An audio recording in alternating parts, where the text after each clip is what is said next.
Hi guys, my name is Brianna and today I'm going to be talking to you about psychoanalysis.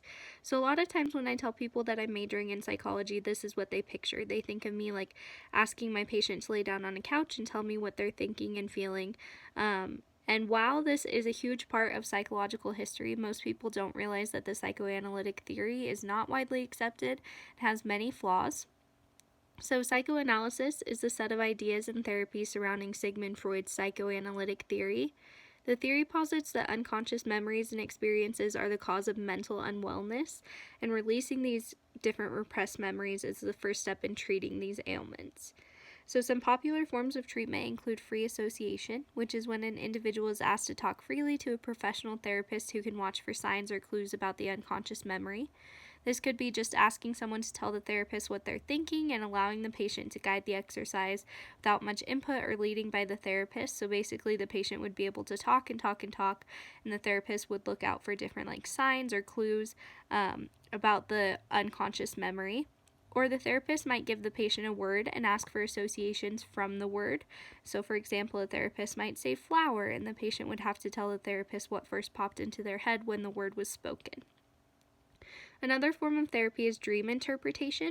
So the theory states that within dreams there's two different kinds of content. So the first is manifest content, and that is what seems to be happening in the dream. And the second is latent content, and that's what the dream is actually about.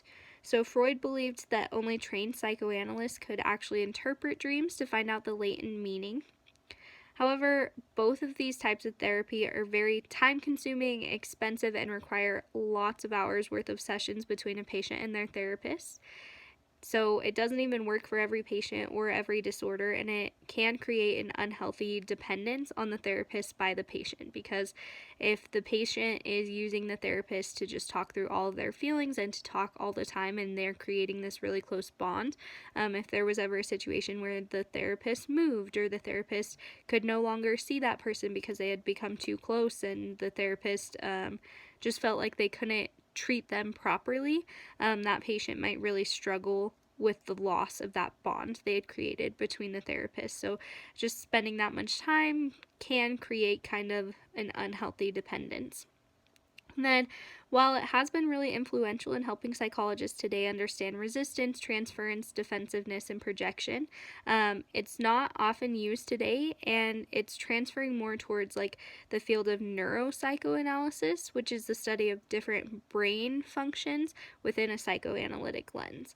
So we don't really use it as much today. It definitely was influential in changing the way that we thought about memories and the unconscious, so definitely necessary, and it was a huge help in kind of getting the ball rolling when it came to the unconscious and studies surrounding the unconscious, but not really popular today.